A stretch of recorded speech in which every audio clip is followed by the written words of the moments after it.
Easter Mass, when the sacrament was being presented, just ran a sword through a doctor of atheists and master of ignorance. Various things get lost in translation in particular or just utterly misrepresented. You're suspended from the ceiling, and then you're hoisted up and then dropped. So it dislocates your shoulders. He's an easy person to blame. You can misinterpret his words. History is political theory from Machiavelli. Create that meaning, make it real through acting in the present.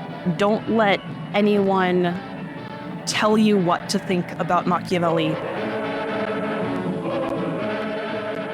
Okay, and we're recording. So thank you for joining me, Amanda. We've been trying to do this for a long time, and I'm really happy to have you here talking about Machiavelli. Yes. And I've seen some of your stuff. It's kind of crazy, impressive. I mean, people are going to like this. Can you talk about your educational background? Sure. So I have a very, very broad educational background. I started off acting, actually, as a BFA acting major at the University of Southern California. And then I went on, I double majored in acting and poli-sci. I was a couple credits shy of an Italian minor, which was a whole lot of fun. And then I did my master's at the University of Chicago, did my master's in the humanities, and which basically just means do whatever you want at the university and write something and we'll give you a piece of paper. And then I started my PhD at UCLA.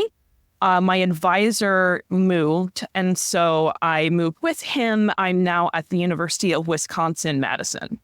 Okay, and that's, what's the PhD program in? Political science, with a focus on political theory and international relations.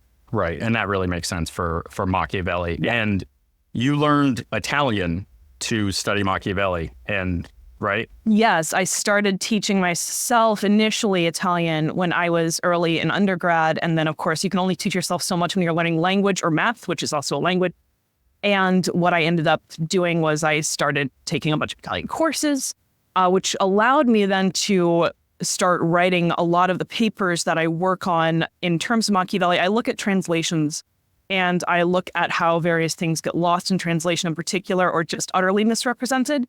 And then dive into, okay, what's this word really, what it doesn't mean in its cultural setting, and what's Machiavelli saying by using this word, essentially, or this phrase. Right. And you know, I have a linguist on. I have a linguist friend who's been on like 3 times, mostly on live streams, and we talk about this stuff, but I love language. It's like linguistic anthropology is one of the 4 subfields. Yeah. And, you know, this is big in a lot of theology stuff as well, because the translations, like different languages have different vocabularies. They're all informed by like their own culture at the time in how their syntax is. So a lot of things can get lost in translation. So it really is better to know the language. I'm sure you fully understand that, but for the audience. But it's also an incredibly difficult undertaking to study this stuff. So, you know, it's very impressive and noteworthy. Yeah, no, it's always, and what I do as well is right now my dissertation is actually looking at the influence of ecstatic Kabbalah on Machiavelli and in his work, which is really fascinating stuff. But it also means that I have to read a lot of Hebrew, and I'm very slow at reading Hebrew. So it's a lot of just me pointing at things and sounding it out. So you can't do it in public. It just looks like you're 3 years old, but yeah. Okay, yeah. Wait, so how many languages do you know then? Oh gosh, other than English, which I'm not very good at, French, Italian, Hebrew. I can transliterate in Arabic, that doesn't count, Latin, and Russian. Wow. It's all. I'm not as good at all of them, but right. I understand that, but I mean, like I can order beer in Spanish, so like it's yeah. Also, English isn't a language; it's 3 languages wearing a trench coat.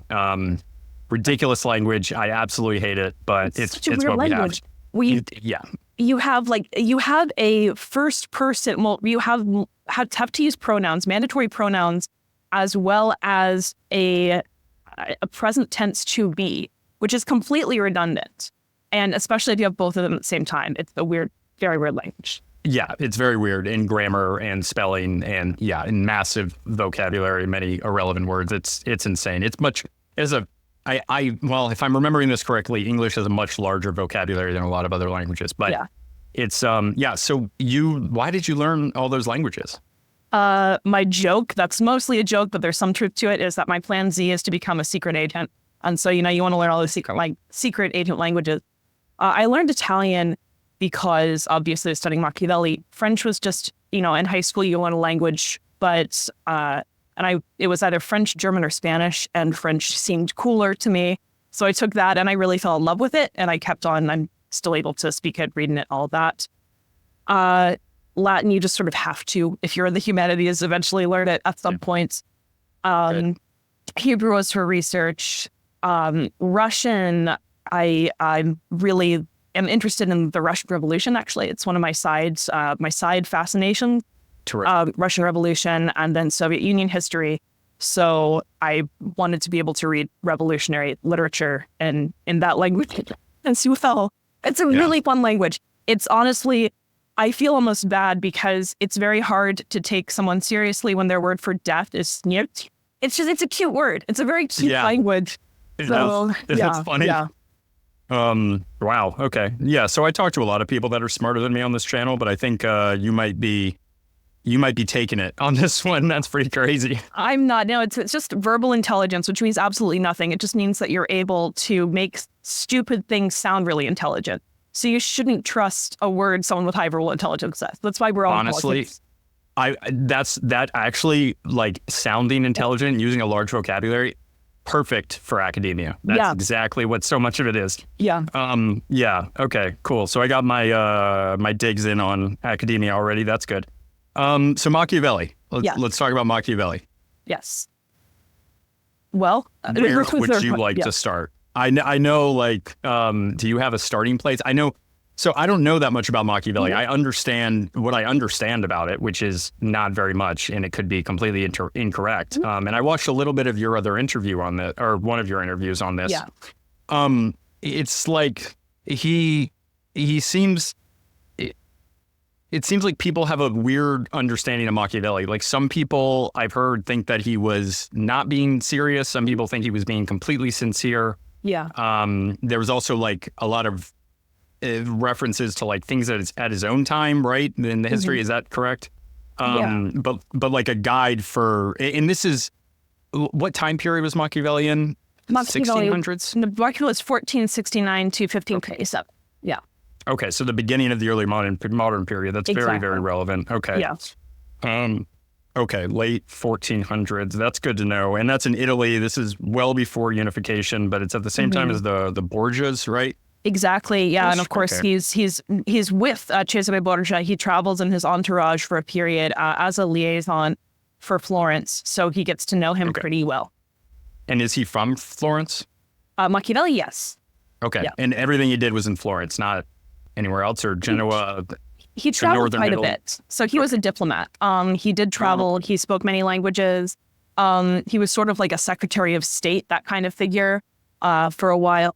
For the city-state of Florence, essentially? Yes. Under the government, after the Medici family were ousted, there was a brief period during which a Dominican friar named Girolamo Savonarola that will not be on the test, during which he was active. And then there was another rebellion, another overthrow, and a guy named Piero Soderini came into power. Very moderate. Initially, Machiavelli backed him. If anyone does also study revolutionary history, I equate him with a Kerensky type of figure. It's just very, very well-liked and also kind of milquetoast. And Machiavelli was working in his government, kind of his right-hand man for a while. Got it. So a Mitt Romney type of guy. Can you talk about his early life, actually? Sure. Like, that's a good place to start. Chronologically isn't always perfect, but I think in this case it's good. Like, with the context for where he comes out of. Absolutely. It's an excellent place to start. When you're reading Machiavelli, there's so much there that is within living memory that he refers to. And so you need to know the setting in order to figure out, okay, what's being said? Why is this being said? Where are we going from here, essentially, when you're reading? So it's a great question. Machiavelli's born May 3rd, 1469, and he's born to a family that's not terribly off, but his family was better off until his father accrued massive gambling debts, which was very much frowned upon.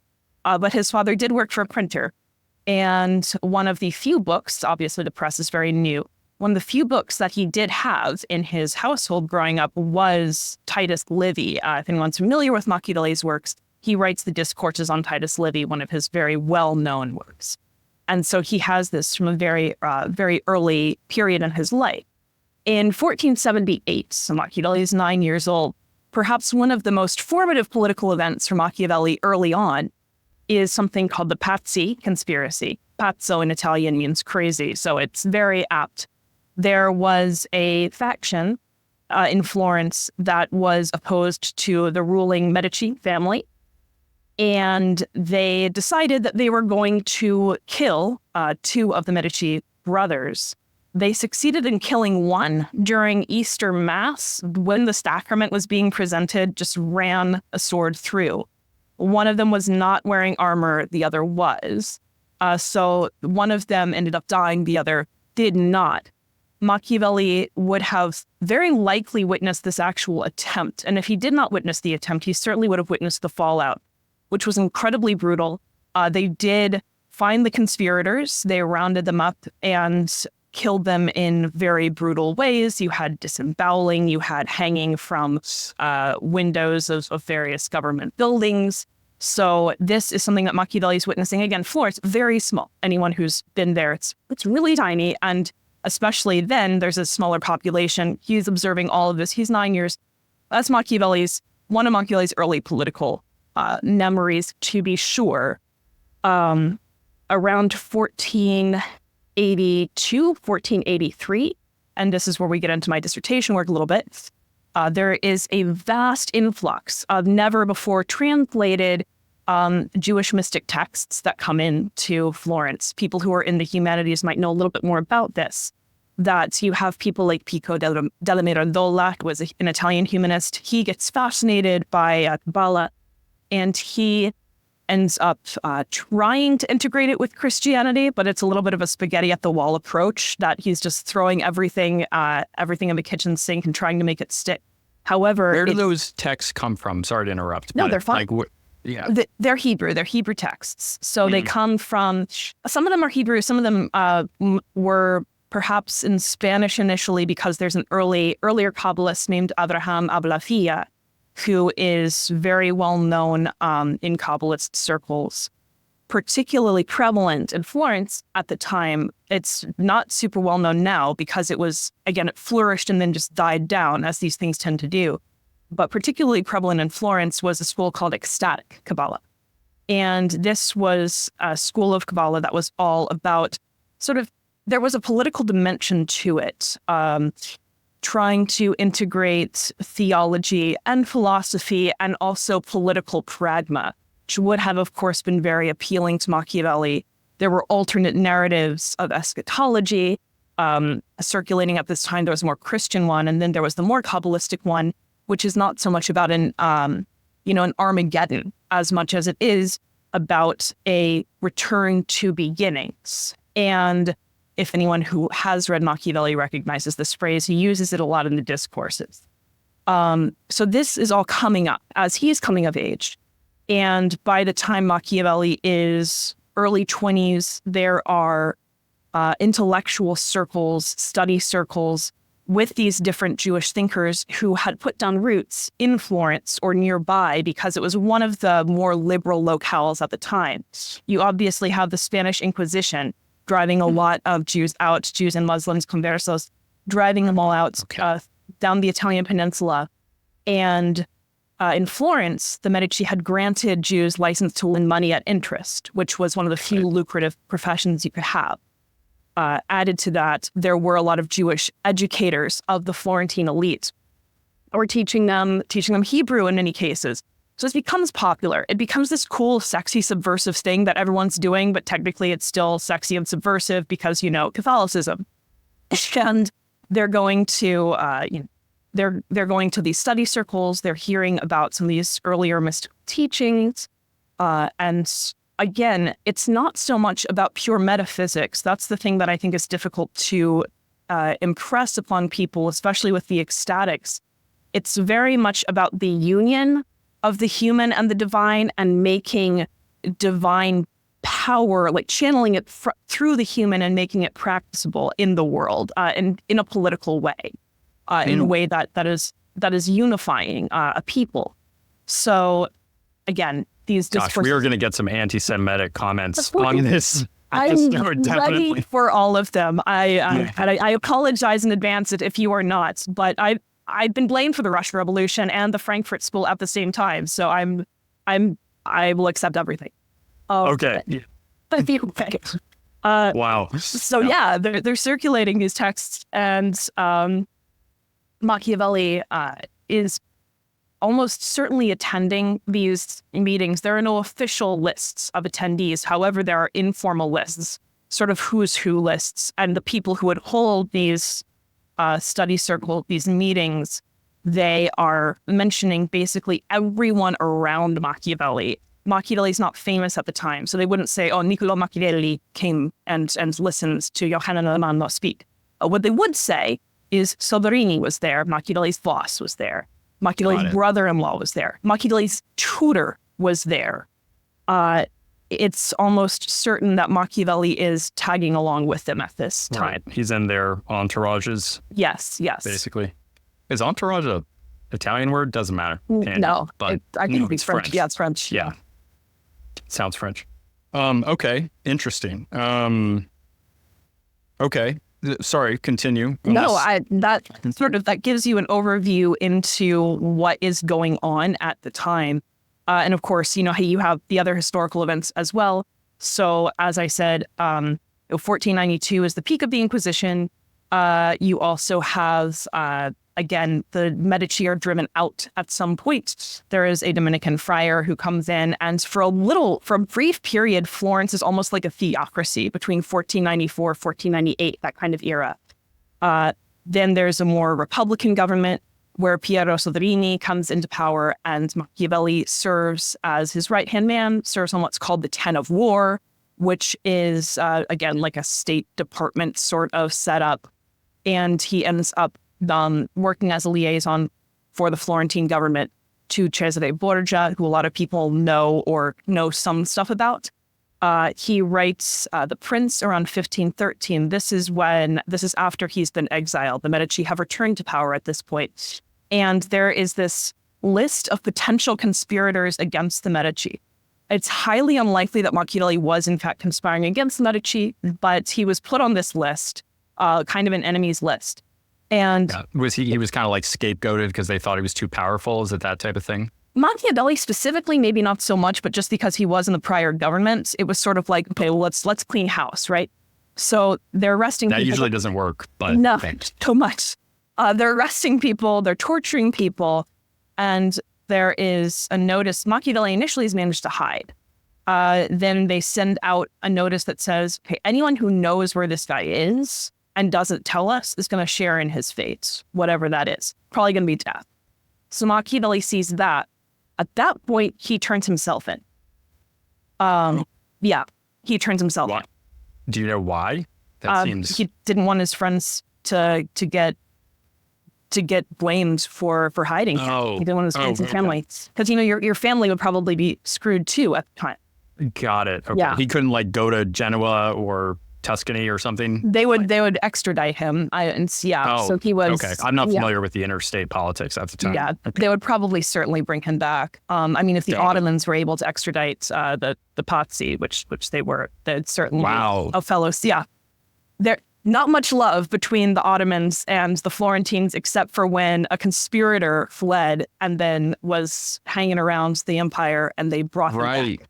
Wow. Yeah. And for people that don't know, at this point, kind of the height of the Ottoman Empire, as well as Florentine power, they were Florence had a lot of lands around the Mediterranean as well. They were in control of a lot of that. And they would have been at war and in trade wars with the Ottomans quite a bit. So that is surprising. That's very interesting. Yeah. Okay, so he writes The Prince while he's exiled after he's been kind of a lower level guy, but still important. An administrator in these places. Yeah. Was this the point where before he writes The Prince, he's like this equivalent of like a Secretary of State for that? Yeah, effectively. Okay. And then this is after he has been imprisoned and tortured.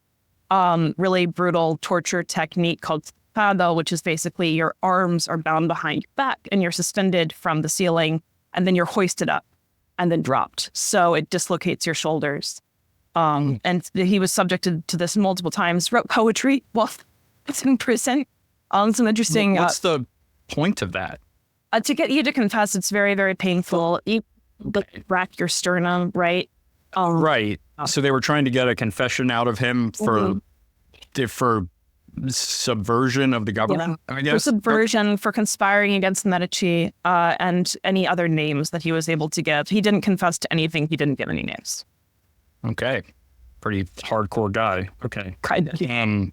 Sorry, I interrupted you there. No, you're fine. I was just going off. No, so that was about it, that he was in prison and then he is released, but basically he can't come sort of within the city limits. So if you go to Florence, you can visit called Albergaccio.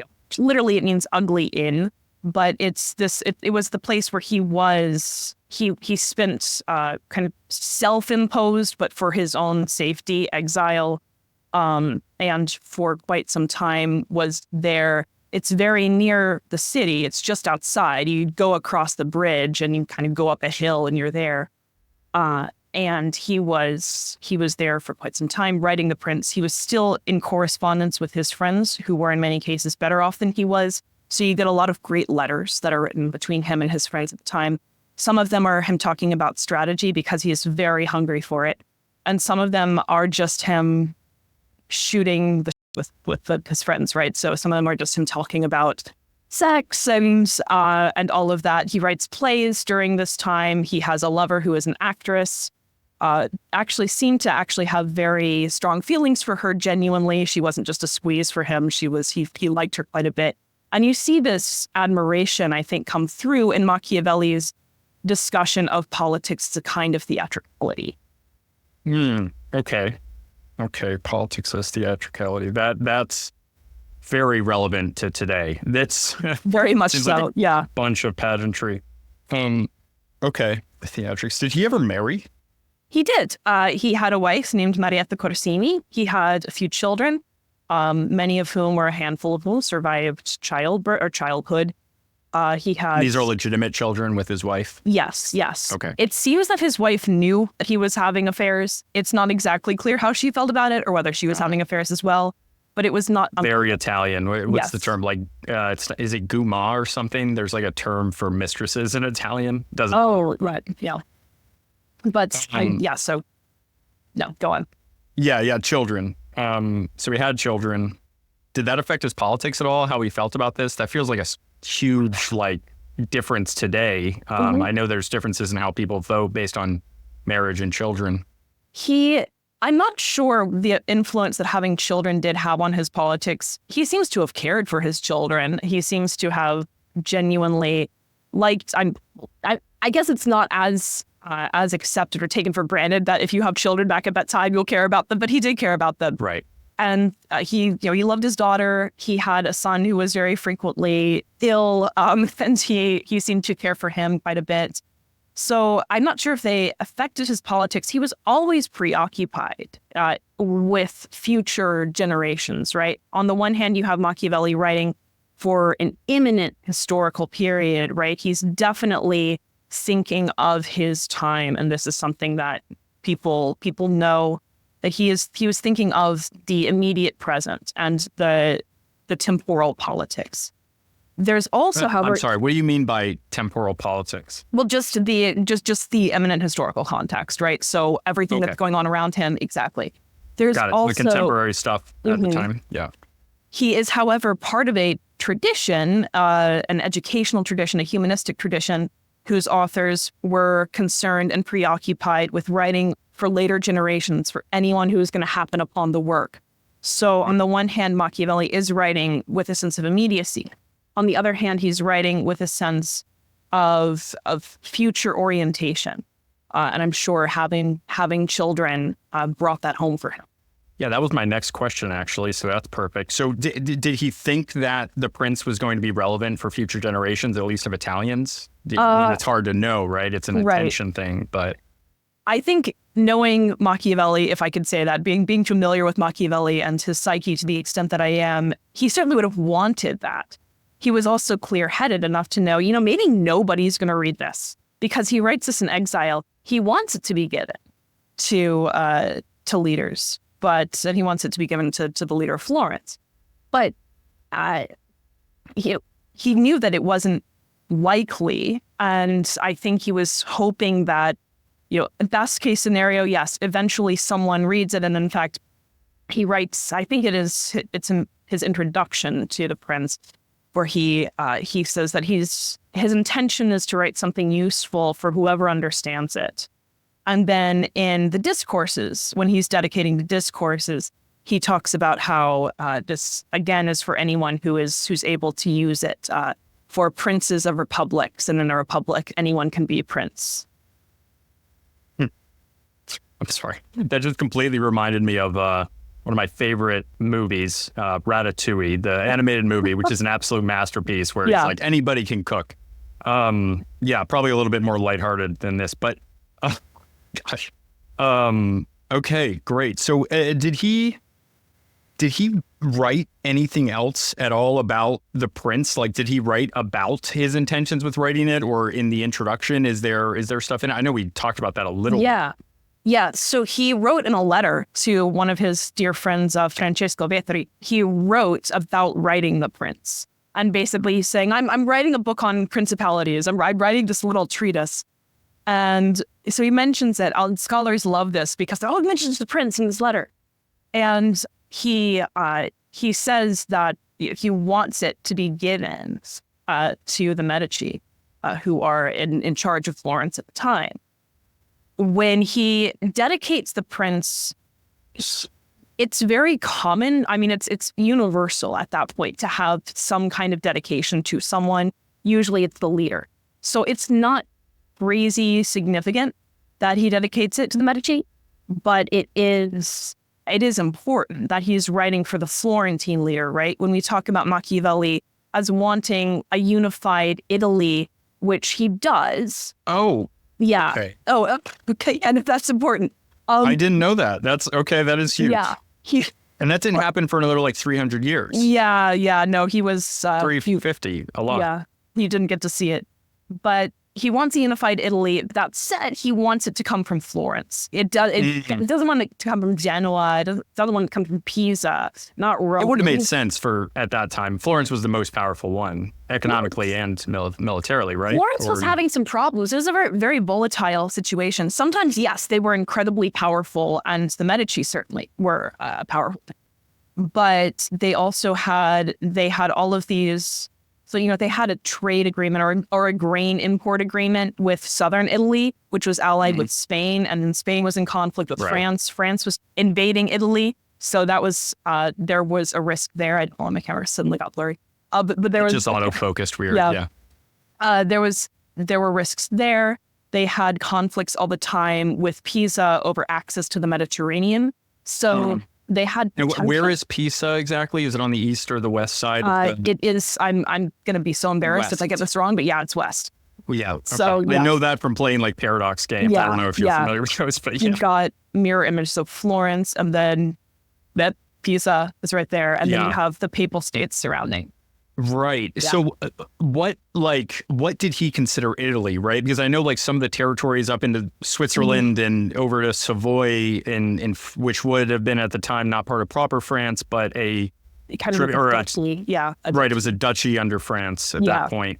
So do you know what he considered Italy? Is he including down to Sicily, all of it? So that's a fantastic question. It has to do with the peninsula, but if you're talking about going north, right? It's Italian-speaking peoples. Those are Italians for him. And the question, of course, comes up, well, was the language unified enough? This was also a great thing that Florence could be very proud of, because Dante is a Florentine, and he kind of codifies what the Italian language is, right? He writes the Divine Comedy in the vernacular. He doesn't write it in Latin. And he writes it in Florentine Italian. So he's able, he sort of founds the Italian language in its written form, and he's Florentine. So maybe we could do that politically too. Just for context, for people who might not know, pretty much all of the languages of Europe, they kind of unified mostly in the 19th century. Mm-hmm. Up until that point, you have a lot of dialects in different parts of it. Italy France, Germany, they're speaking different dialects in different places. And this doesn't really unify until the time of the nation state. Yeah. And even then you would have had like somewhere like Brittany, which is a Celtic nation, or it was under France. It still is, but now they speak French. They were speaking Breton back then, which would have been not even close, whereas Savoyan was closer to French, I think. Mm-hmm. So this would have been a much major issue for consolidation that doesn't happen until there's political consolidation and technology that allows for that. Did I get any of that wrong? No, not to my understanding. When you go to Italy today, you'll still hear a lot of dialects. When I go to the Marche region, I'm always thinking, oh my gosh, I don't speak Italian, because they have a very, very slurred kind of dialect. It's very it's almost French in a way. It's very bored with itself. And I always am terrified when I hear people from the Marche region, because for a second, I think I don't speak Italian anymore. Yeah. That makes sense. Yeah, I learned like Spain Spanish, and then that's different from like Latin America. Very much, yeah. Right. Okay, yeah. You were still going. I stopped you.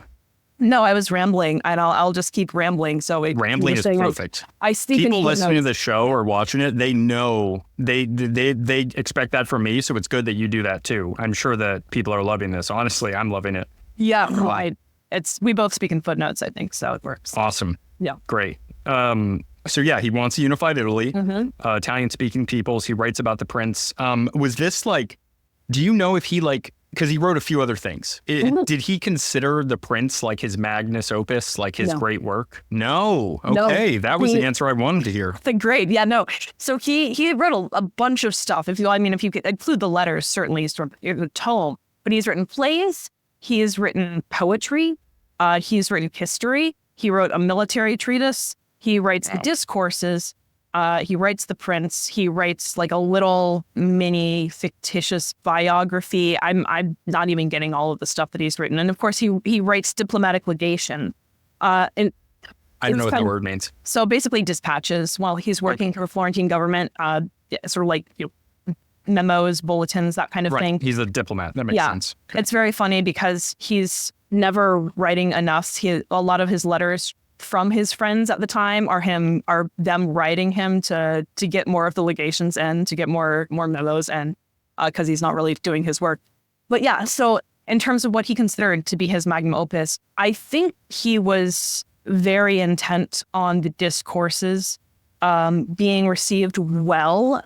They were written as a product of, it's so people who don't. This is the discourses, 3 books long. It's very large. So it was written as a product of several years of discussions, intellectual discussions, in the gardens of one of his friends, close acquaintances. Many people would just come and talk about theories of state. Of course, these are people who have a similar education to Machiavelli, similar interest to Machiavelli. So when he's referring to things in the discourses, a lot of times he's referring to topics of discussion, whether those are, and he's making references that would be familiar to his correspondent at that time. Some of these references eclipse or don't, aren't available to us. But when you're able, a lot of my work is me looking through, and again, my dissertation right now has found several references to writings that people haven't been as familiar with in today, but would have been known, would have been discussed, concepts that would have been discussed at that time. Okay, so his life, he's in exile. Mm-hmm. Yeah. And what happens after exile? So after exile, he is in fact brought back into the Medici government. They're pretty liberal about letting people back in who have previously maybe been their enemies. They've done this in a few situations. And he is able finally to work on something that has been his dream for a long time, which is to have a citizen militia. He's been writing about this since his late 20s, and he thinks it's very, very important. You can either have a citizen militia, or you can have mercenary troops, or you can have the condottieri was very popular at this time, right? Yeah. Okay. And a lot of condottieri were mercenaries, condottieri. Yes. I'm pronouncing it badly. No, you're fine. The fact that you know that at all is awesome. Again, Paradox Games, that's what it is. But they were well known for being skilled. They were also well known for being very venal, and they wanted their own land. And so you could have mercenary troops that were going to do this to you, right? They were going to betray you. Machiavelli saw this with Cesare Borgia. This happened to him. There'd be conspiracies launched by Condottieri, and he would have to put them down. Or you could have auxiliary troops, which were your allies' troops. And that was fine, except they were loyal to your allies, not you. So Machiavelli, from a very early age, again, all of what he's witnessing, everything that's informing his political consciousness is based on what he is seeing around him, what he's feeling around him, what he's sensing around him. More so, I think, even than our politics are today, because we're very removed physically. Machiavelli is not removed physically. He's not removed sensually. He's seeing this, he's smelling this, he's hearing this all around him. It's very, very palpable and tangible to him what's going on. So a citizen militia, one of the things that is so important about a citizen militia to Machiavelli is not only is practical, your people are going to be more loyal to you. This is something that I try to impress on students and I try to make clear in my work. Machiavelli doesn't just care about the citizen militia. He doesn't just care about what he cares about because it's politically pragmatic. Of course it is. But it heightens the role that the individual political actor is demanded to play. Machiavelli, I present him as an early individualistic political theorist. He is very concerned with the role of the individual, whether that is the prince or whether that's a citizen of a republic who can become prince. Ideally, he wants individualism for everyone. He wants everyone to matter politically. It's very important that you be politically involved, that you be politically thoughtful. And the military, having a citizen militia, forces each individual citizen to take an active, very active interest in the welfare of the patria, in his case, Florence, and it cultivates civic virtue both as a community, but also within the individual. This is incredible. Like this is the early 1500s, and I'm recognizing and correct me, tell me your perception on this, but I'm recognizing a lot of some Enlightenment ideas and then a lot of things that were implemented in the 19th century. Is that something you've thought about before? Yes, very much so. A lot of Enlightenment thinkers aren't going to be citing Machiavelli directly for a number of reasons. Certainly, they either read him or read people who read him and were using him. Machiavelli definitely, again, this gets me into trouble depending on what school of Machiavelli scholars I'm talking with, but I definitely consider him an individualistic political thinker. And that's not just, okay, you grab power, you individual. It's every individual should be a political actor within the republic, and every individual should engage in these mechanisms of politics as self-determination. You see early vestiges, and again, I don't like to import terms, but you see early vestiges of a kind of proto-existentialism within Machiavelli as well. Gosh, this is he seems to really understand the practical effect of aligning the incentives of the citizens of a people with a place. And this is, so many of these ideas are so before his time. This is crazy because that is a lot of these things unifying Italy with the language and the citizen armies. This is 19th century stuff, but this is 300 years before. So influences over time, I know that he's very relevant still today, but is there ebbs and flows over time of who he influences? Is he very is the Prince read in the 16th century a lot after it's written, or does it get more popular later? It gets more popular later. So it's an interesting story, Machiavelli's reception in the English-speaking world.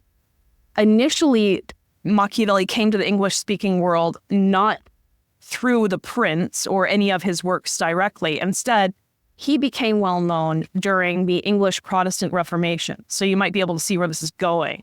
Protestants, God. yeah. Protestant. I'm very Irish, by the way. Okay, like, yeah, my mother no. is a leprechaun, so Oh, no. I have some personal feelings on this. Okay.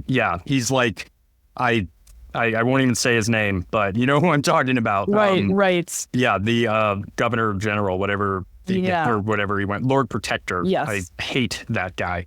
But yes, so the Protestant Reformation, sorry. Yeah, the Protestant Reformation, and, you know, we're looking for this scapegoat for Catholic sacrilege, right? And so who better than this guy who's written this treatise that ostensibly talks about, like, he's too pragmatic, if anything.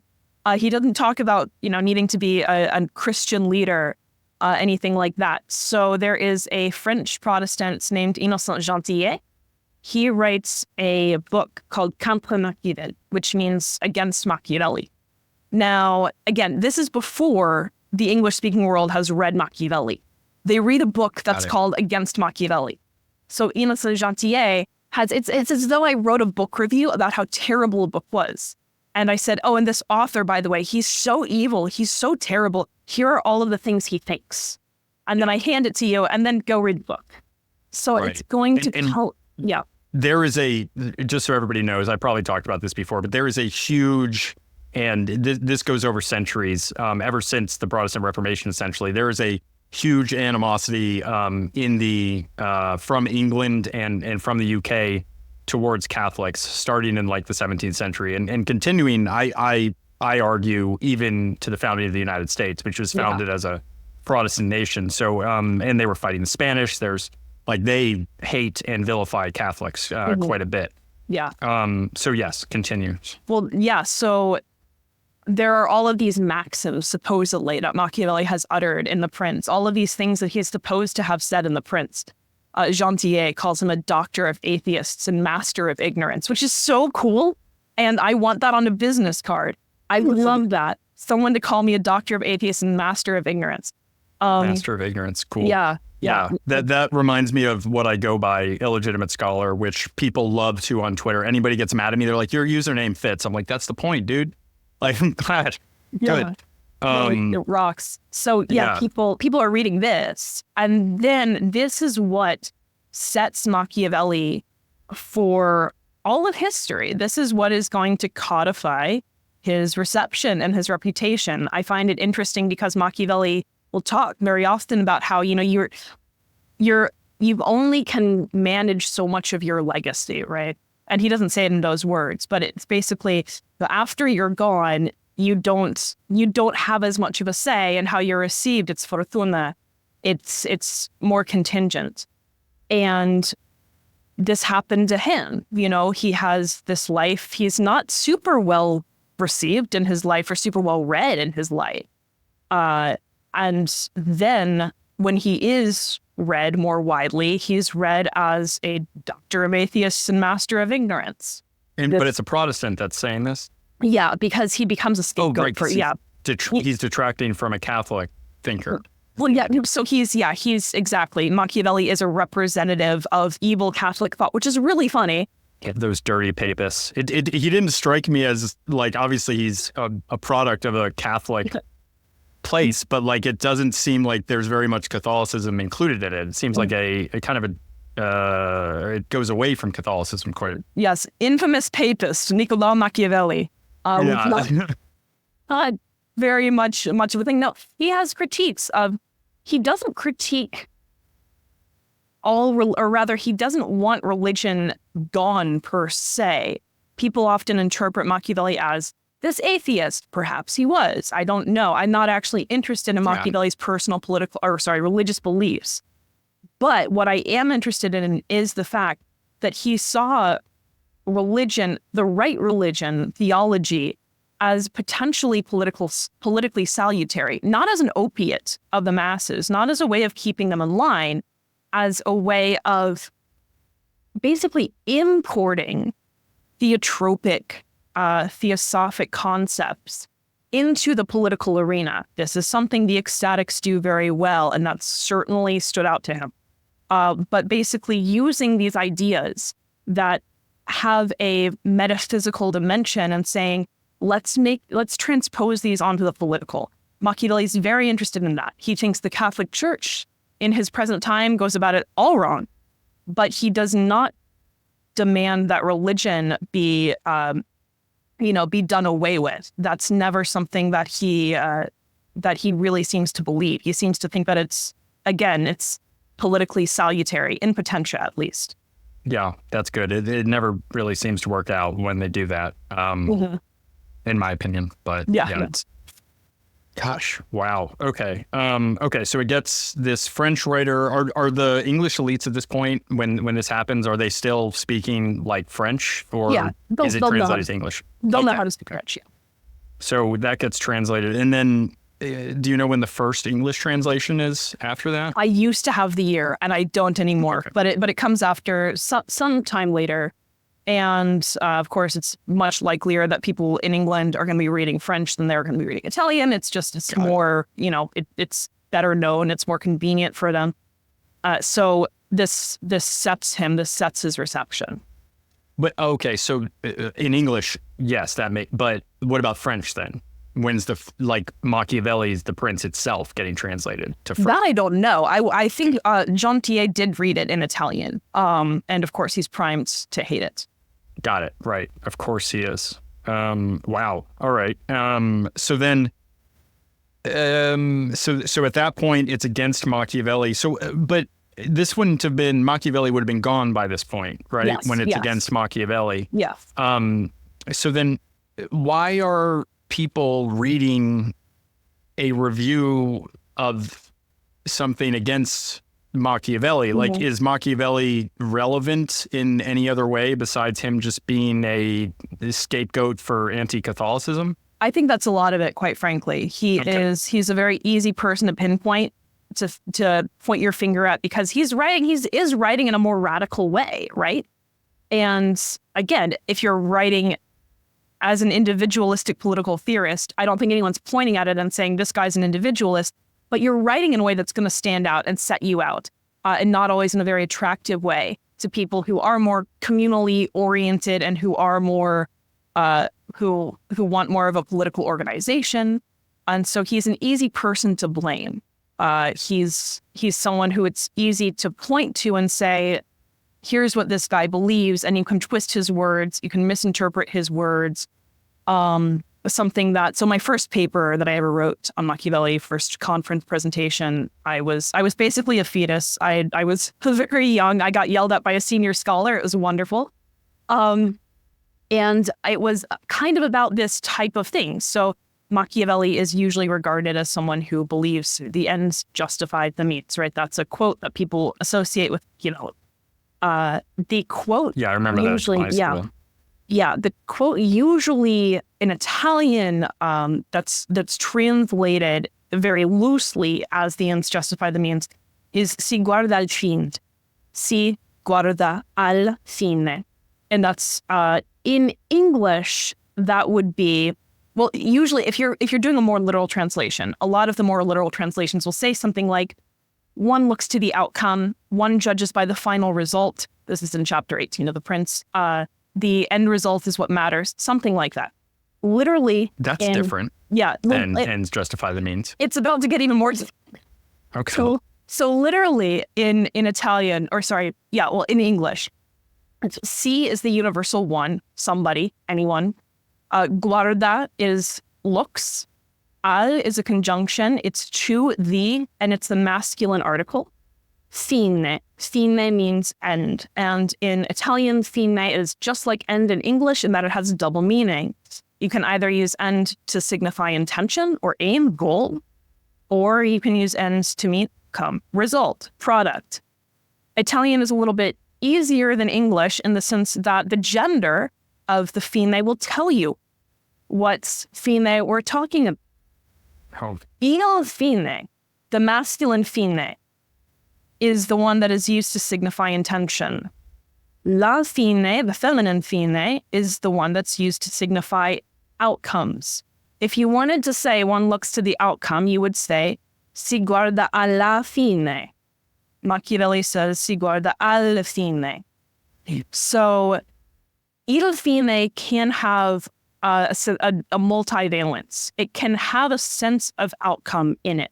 But if you're only talking about outcome, you are going to use the feminine. So what Machiavelli is saying is that there is what I was writing about, what I wrote essentially, is that he's doing wordplay.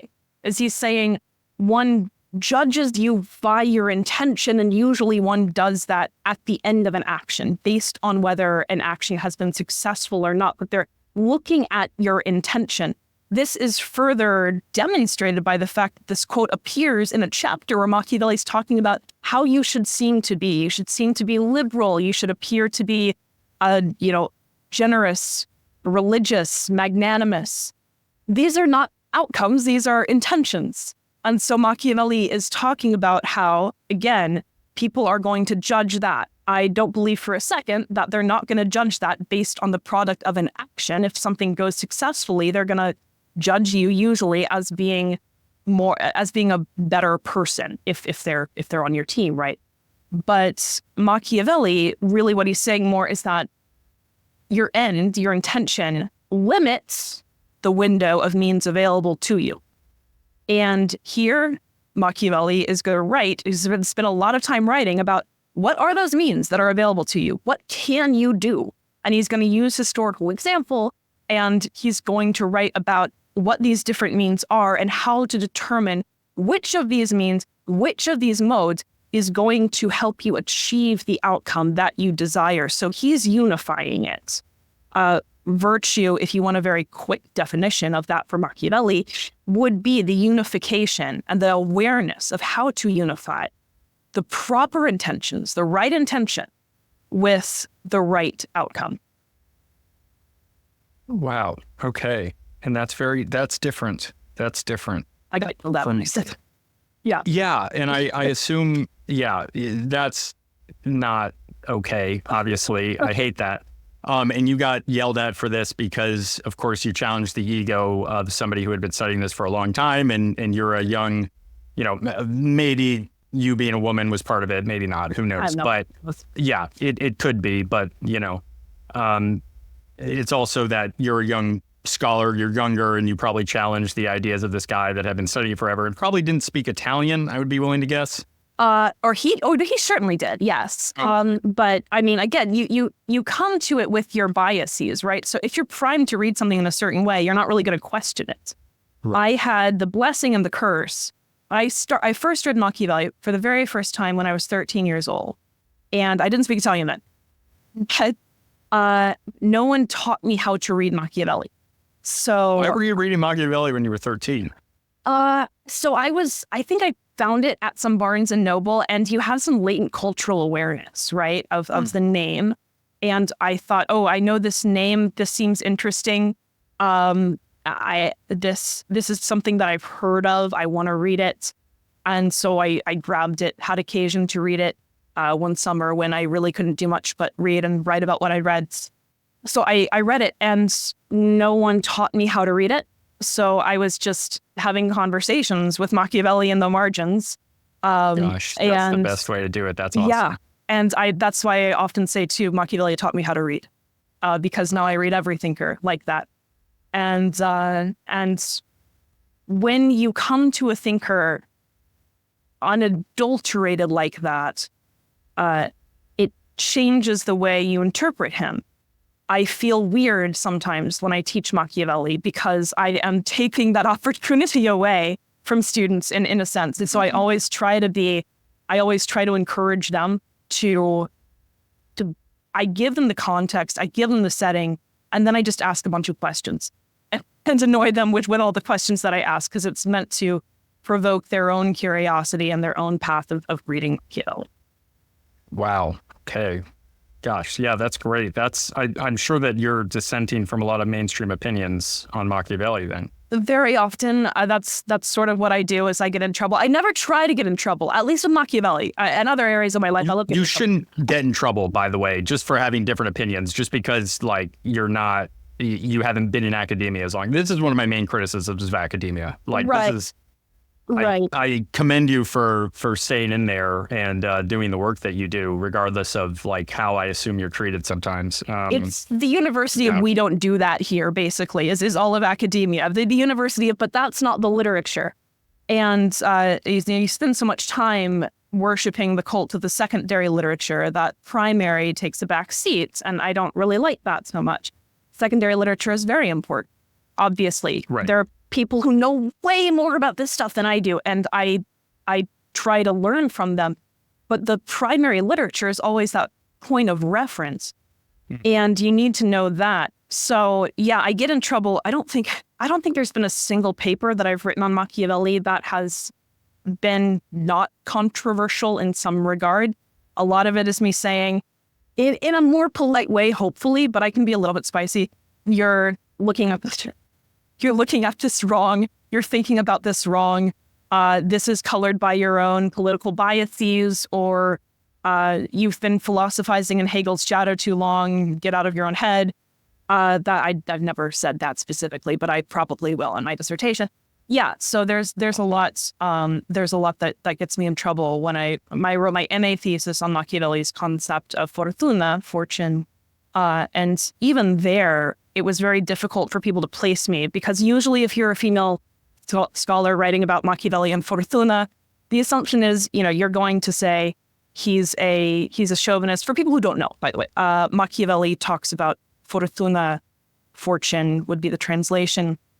And he's got this part in chapter 25 of The Prince where he says, well, the quote is also often mistranslated. It's usually translated as something like, fortune is a woman and it's necessary if you want to subdue her, to beat her and knock her about. And so, you're going to read that and think, oh gosh, what a pig. And when you but he's speaking metaphorically, I assume. Well, he is, and not even then. So Machiavelli, the quote itself is, fortune is woman. Machiavelli omits the article. And in fact, you will almost universally when you read Machiavelli, you will see him translated as referring to fortune as she. He does not refer to fortune as she in Italian. He says it. He uses the feminine article, la, but because fortuna is a feminine noun. However, he doesn't use lei, which would be what he'd be using if he were saying she. So he says, fortune is woman, and it is necessary, wanting it to keep under you, actually, would be the construction. It's kind of clunky in English. But if you're saying wanting it to keep under you, that could mean a couple things, right? First of all, it could mean, wanting to keep it under you yourself. Or it could make fortune the agent, like wanting it to stay under you. Then fortune's kind of making that decision, right? And he says it's necessary to, the verb is urtare. It means collide. There's an element of collision. Collide with fortune. It's very different from knock it, beat it down. Machiavelli's at pains everywhere else to tell you can't beat down fortune. So his entire philosophy of what you're supposed to do with fortune, which I present as a function of the relationship between agency and contingency. It's not contingency fully. Nothing is. It's a function of the relationship between agency and contingency. You're supposed to collide with it. And that is a creative, generative process, but it's not an inherently destructive one. It's a kind of change of memory. Embracing? Yeah. I mean, you can think of it a lot of ways. You can think of it like jiu-jitsu. You can think of it, embracing. But there's an element of violence, or there can be to it, certainly. But the thing is, fortune itself is violent, and it wants you to act like it. It wants you to act like fortune, basically. You need to comport yourself with the qualities of the times, with fortune. And I sometimes joke, this sounds a little bit crude, but if there's an element of violence, it's because fortune likes it. Fortune wants it that way. So it sounds like go with the flow type of thing. Is that fair? It's okay if it's not. You can disagree with me as much as you want. Yeah. The only thing that I would correct is that go with the flow kind of seems like, take it easy and don't really do anything yourself, which I know you don't. Right. But yeah. The asterisk to that then is that you need to adapt yourself to the qualities of times around you. and you need to use what is present in order to create. And so there's a constant interaction with contingency, using that to inform your agency, increase your, your power, your ability to act and to create. But again, this is a non-inherently destructive collision. It's not about annihilation. It's not about, again, it's not about some Atemianit. It's not about the Fuebung. It's about creation, and it's about innovation. Yeah. So like in a metaphorical sense, when I'm thinking like go with the flow of like the ocean, like don't swim against the current. Yeah. Like let it carry you. Yeah. As it goes. Indeed. Machiavelli uses water, aquatic metaphors for Fortuna. Oh, he does. Place. Yes. Me too. Yeah. What? Polynesia, even everything I do is, yeah. Okay. Sweet.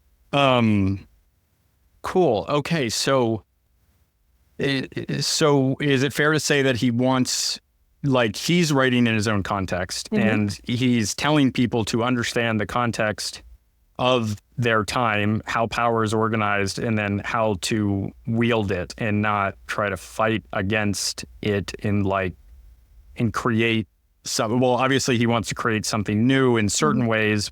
So he wants to innovate, but he also understands the need for what's practical in the context of whatever time it is. Absolutely. So what he's talking about is, he'll say at several points, you can't reform a republic without retaining a shadow of its ancient modes, unless you want to completely destroy it, and then you can't have a shadow of its ancient modes.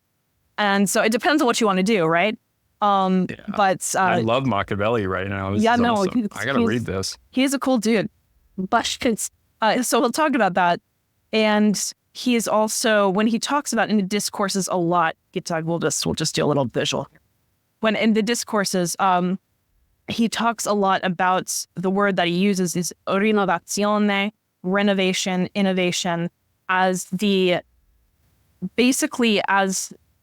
process by which a republic renews itself, and it needs to renew itself because this is the only mechanism through which it can be perpetual. He wants perpetuity, but that doesn't mean stasis. In fact, it's the opposite of stasis. You need to, time moves, history moves. You create history as you interpret time actively, basically, by acting with the world around you and all of that. So what he wants is this sort of hermeneutic process of history where you're looking at what has been, and I feel like Kamala Harris is. Okay, you're talking way better than Kamala Harris. Like, I've said myself, by the way, sometimes it's funny you bring her up because when I listen to Kamala Harris talk, I'm like, well, she kind of, I don't know about a president talking like that, but she kind of talks like me sometimes. Like there's that one quote where she says you are the product of all that came before you, which I love that quote. Everybody made fun of her for that. And I'm like, no, I would say that. That's something I would say. It doesn't. No, go ahead. In the context of all that is and all that came before us. Yeah. I thought it was a great quote. I don't know why everyone's so mad about that, but I'm glad that you agree. You're the first person I've talked to that agrees with me on that. She reminds me of me when I haven't done all of the reading, and the professor calls on me in a seminar, and I'm like, yes, being unburdened by what has been. And no, so back to Machiavelli, better people, better times. So Machiavelli is he's saying that when you are renewing a republic, when you're renewing yourself, when you're renewing a political body, it's necessary to retain the spirit that promulgated it, that incepted it, and in particular, in all political action, you're engaging in a process of history. People talk about Machiavelli as an historian versus Machiavelli as a political theorist. It's not an either or, it's a both and. History is political theory from Machiavelli. And I've talked about this on the show before. The compartmentalization of these different things into different systems is something that comes out of the early modern period into the future. So it's not these wouldn't have been separate things at the time, and they shouldn't be separate things. Anthropology as a field is very holistic. unlike a lot of other fields. And I think that that's a huge hindrance for a lot of academic fields. They don't get into the other stuff, but yeah, exactly. So when you're acting politically, you're looking at what's happened, and you're choosing what it means. You're selecting meaning. Again, we're going to get into existentialism here, but you're choosing what it means, the prior events and the current situation, and you create that meaning. You make it real through acting in the present. And in doing so, it's like a thread. It's like a spiral. You pull that through and rework it and reform it and draw it further into the future. So there's sort of a creation of time and a creation of history through political action. This is the process of renewal, because you're drawing back and you're moving forwards. And that's the return to beginnings. So this reminds me heavily of, and I'm sure you're familiar with this, but for the audience, the theory in political science of constructivism. You're familiar with that, right? It's similar to, yeah. Yeah. So like constructivism is, again, for the audience, it's like the new politics, the new whatever structure that comes out of it. I'm sure I'm explaining this poorly, but is built on what came before. It's built on, the foundation of what it is, or what was before. And this applies to a lot of things, I think. And that feels to me very much, and this is, I think constructivism is like 20th century as a theory, but of course it itself is going to be built on older ideas. Right. So can you say anything about its relation to constructivism today? I would be very bad at like talking about specific, specific ideas or theories. But what I will say is that it's not reactionary. It's a conservative, definitely. I would call Machiavelli a radical in just about every way, including in his idea of what innovation and renovation is. But yes, I think that when you're looking at constructivism, you're able to draw similarities, you're able to draw parallels, because there is a sense of endurance. There's a sense of durability. It's like if you were to completely eradicate what came before, you wouldn't actually be perpetuating a republic. You would just be creating something ex novo. And it's unclear whether Machiavelli believes that's even really possible to do. Right. It's not possible if you're doing it with people that learned things from the past. Right. Unless you create a whole new language and you draw people into a Garden of Eden setting and just let them go. Literally, this is what he actually says. You have to obliterate the language. You have to kill the language if you're going to do this. If you want to completely create something new, if you want to wipe out a people's memory of the past, you obliterate the language and like all of its ancient traditions. So that's not possible. It's just not. It's rarely, although Machiavelli, again, he's very interesting because he says, well, if it is possible, we wouldn't know if it were possible, would we? Because we would have forgotten the time before. So he's very clever and wry and, being himself. But yeah, I keep going back to, it's not annihilated. It's not about completely creating something ex novo. Perpetuity is about a continuation, and it is, I think that in itself is a revolutionary statement. That in itself is this exhortation to always be acting. You'll always be engaging in politics in a tumultuous way, in a way that renews and revives, but is always drawing on a kind of spirit of what came before, even if it's in a new form, right? Yeah. Gosh, this is awesome. Spirit of what came before. I have to read this. I don't know why I've never read it. I guess I'm not as interested in. It's great. I mean, I'm somewhat interested. I don't know. Have you read Fukuyama's Political Order and Political Decay? I yes. hate that he is so well known for that awful book from the 90s, The End of History. Thank you. He's so good.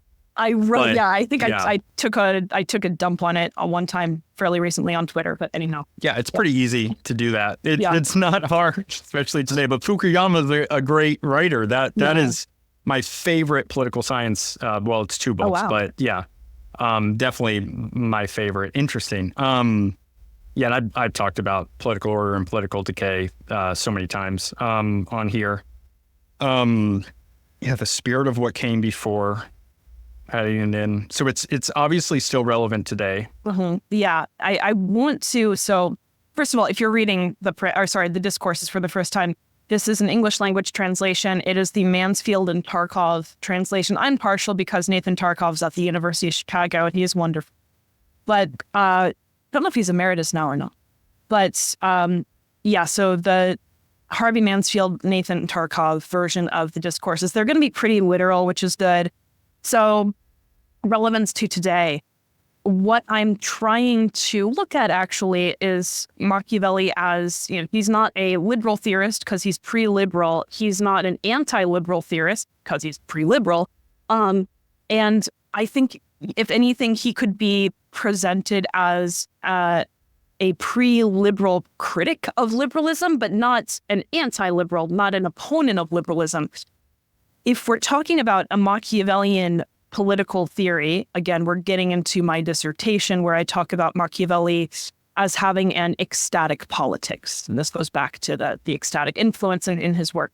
But what is an ecstatic politics? The problem with liberalism, I think, if we were to ask that with a Machiavellian frame of mind, is that liberalism treats liberty, qual liberty, as the political summum bonum, right? Which is great, except it doesn't actually tell you what liberty is. Because if you don't know what something's for, then you don't know what it is. And we get all these... Right, because the intention. Yeah, exactly. Very good. You get all these different pictures of liberty. So you have a bunch of schools of liberalism that are completely at odds with one another, ultimately. Liberty versus liberation versus freedom, all that. And the problem then is we need to have something that liberty is for. For Machiavelli, I think the ultimate political purpose, why politics exists, why the political exists, is for creation. Creation is the ultimate political good. Liberty is necessary for creation because it's the mechanism by which you are able to experiment, by which you are able to determine meaning, by which you're able to act upon meaning, collide with Fortuna. Machiavelli talks about freedom. He never defines freedom specifically or liberty specifically, but he refers to it as, and in the discourses, he talks about liberty to make experiment of your virtue and the power of Fortuna in particular and in public. Like in your particular endeavors, your private endeavors, your personal endeavors, and in public. And I think this is a really good portrait of what liberty is to Machiavelli because it's what allows you to engage in these creative acts. Again, it's a process of experimentation. It's a process of collision, which is essential because if you think about this metaphysically, right, and you have a creative process, what you're doing is you are keeping the creative forces, you're keeping the creative causes, but you're also creating something new. You're making something new. One thing interacts with another thing.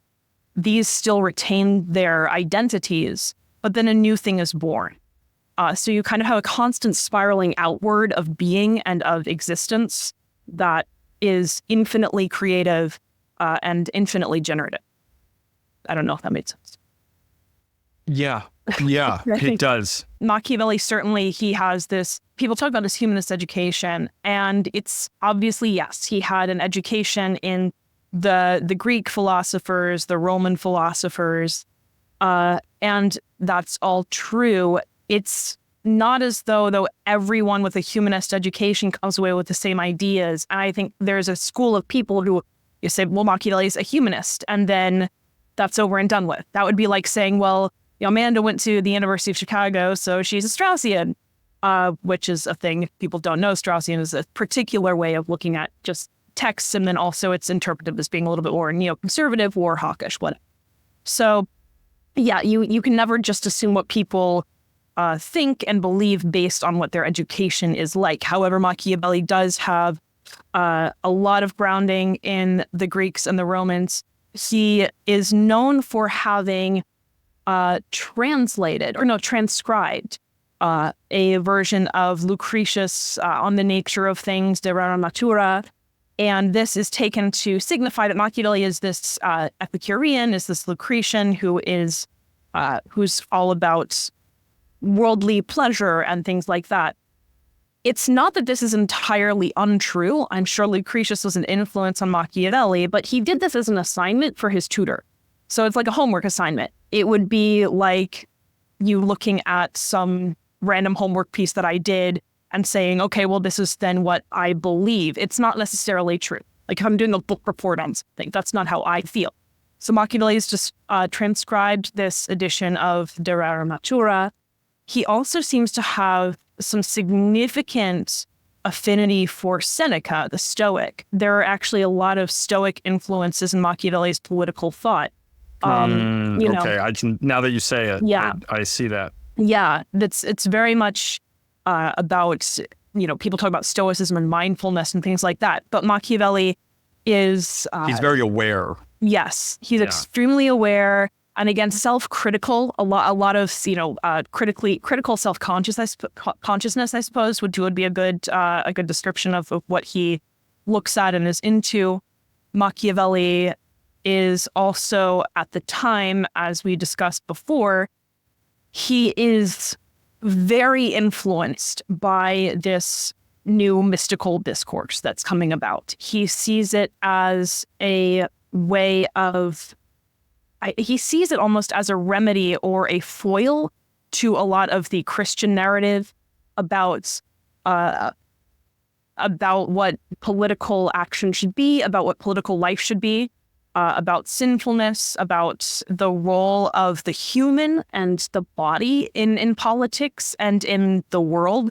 So Machiavelli is looking at, again, these teachings that are saying, politics is about renewal. It's about creation. There is a link. There's a connection between divine power and divine potency and human action. And in fact, the human can influence the divine through their actions. There is a symbiosis between literally the human body and the divine. In fact, Machiavelli has a very intricate sensory vocabulary. If you read The Prince, this comes through a lot. He'll talk about things as being benefits are tasted, great actions have an odor.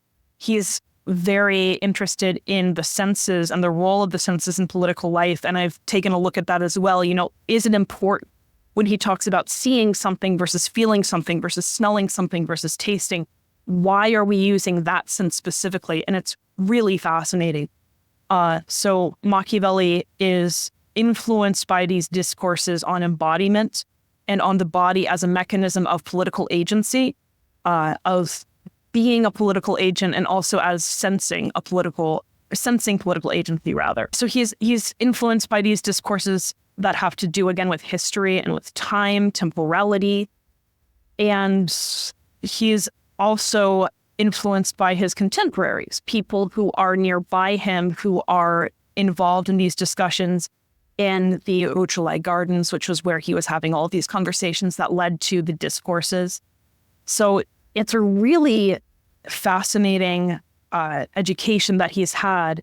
And again, I do concentrate a lot on the Kabbalistic influence just because it's not as well understood. It's not as well known.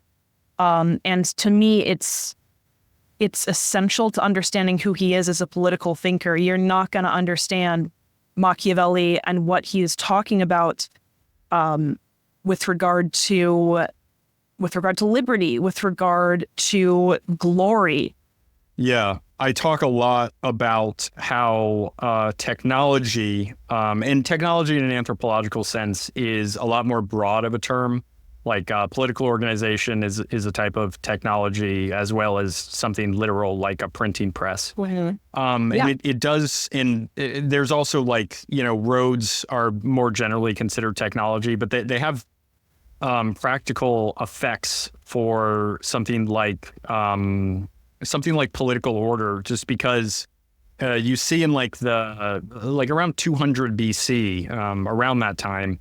That's the time that it happens for the Chinese. They create this road system under Qing Shi Huangdi, which has a practical effect of allowing faster movement of people and organizations of armies, which expands the as well as political organizational technology that that changes the way that people are chosen to rule and what those positions are and how that helps them to perpetuate their dynasty and the leadership. This happens for the Incas much later. The Romans do it famously. And this allows for a greater practical control over a larger region with the new technologies that I just referenced. And that feels Machiavellian to me based on what I've just said, or what you've said rather. Yeah, I mean, I lost. well, sorry, no, go on. No, I lost what I was saying. I don't remember why I started saying that, but Yeah. I did. I think, well, no, just to agree with you, certainly he's emphatic about needing to, again, use what is present and then build on the innovations that already have been created. And I think Machiavelli, too, is the kind of person who would and does feel like there's not an innate good or bad, aside from perhaps maybe the innate good is creation and the innate bad is stagnation.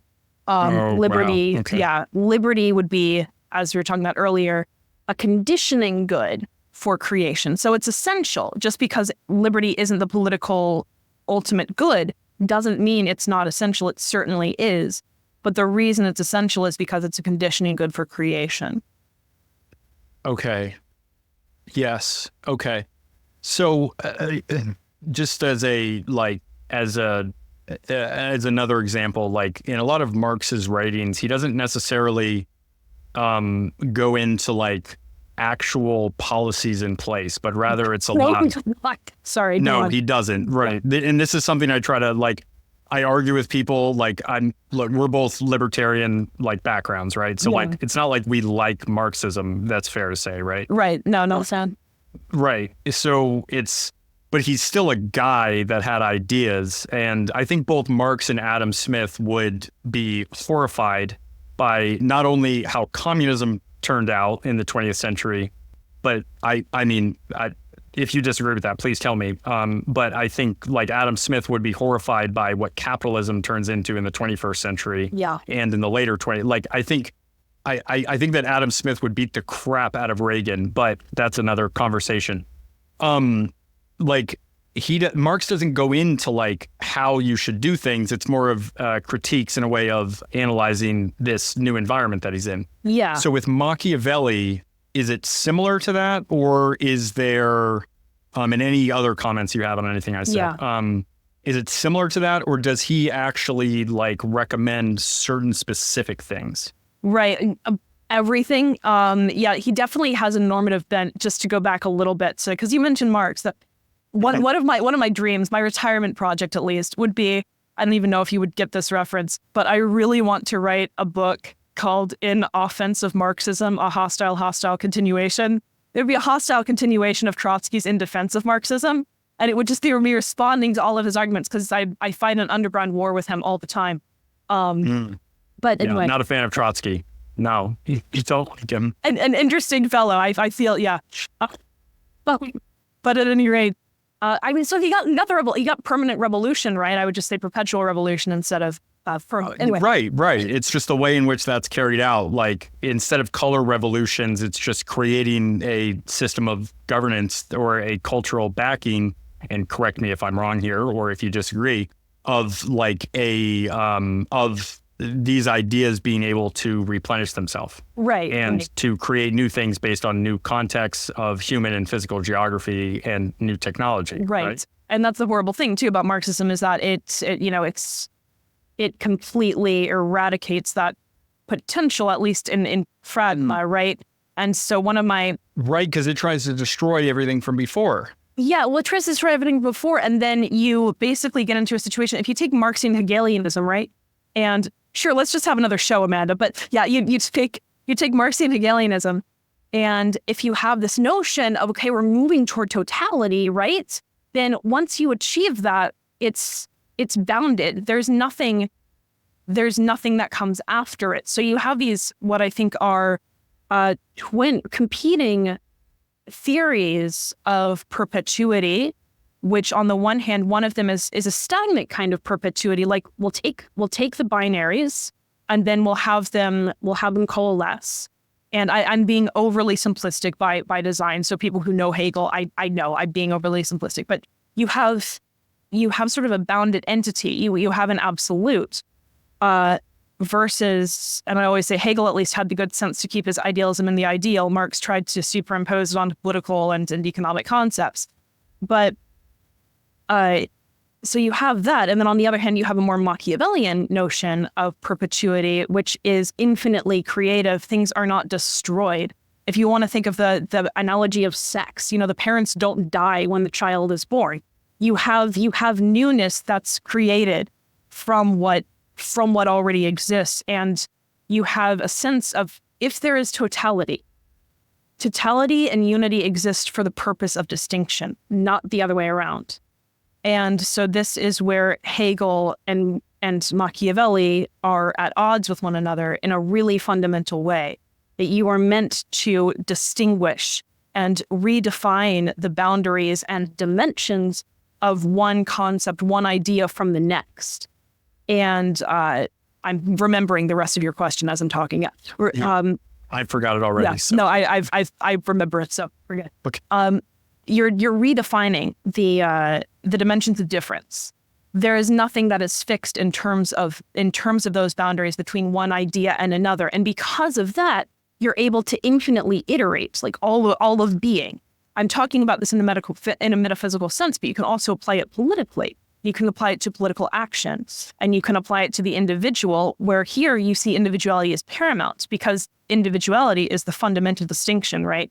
I am defining and differentiating and individuating myself as a political actor and realizing that in the world, but not in a way that puts me in fundamental negation to everything else. Rather, I define myself and redefine myself over and over again in the way that I interact with the material around me. And so you have a kind of Heraclitean notion of difference as opposed to the Hegelian notion of difference. That's what I think I see in Machiavelli. But yeah, so Marxism as practiced, yes, it tries to eradicate difference, and then you don't have a whole lot of contestation. One of my, again, I said fascination with the Russian Revolution, reading Kronstadt right now, it's sort of what cements the legacy of what state communism will be for all time. We can go off on a tangent about Kronstadt some other time, but yeah, twin evils of bureaucracy on the one hand and consumerism on the other. To get back to your comment on Marx and capitalism. Bad things. Yeah. But for Machiavelli, yes, there's a normative consideration, and he doesn't think that there is any particular. Well, let me rephrase. He thinks that there are a few things that you shouldn't do, right? Like you should work not to make yourself hated. But these are very conceptual ideas. You shouldn't rely on the arms of others, okay? You need to have your own troops. But generally speaking, what he'll do in his work is he will juxtapose two different mechanisms of proceeding toward the same goal. And you'll be looking at them very often because he's presenting examples that seem opposed to one another, but they're actually achieving the same idea. And what that's saying is, look, there's going to be different times where different mechanisms are going to apply, where different methods and modes are going to need to prevail. And he's giving you that menu list. He's telling you, here's what you can do, here's what you shouldn't do. Machiavelli is a fan of, let's say, you asked about specific things that he either does or doesn't like. He's a fan of tumult. He's a fan of pluralism. But again, this is because he sees these as creatives. He's a fan of an individualism in political activity and in political organization. This is because he views it as creative.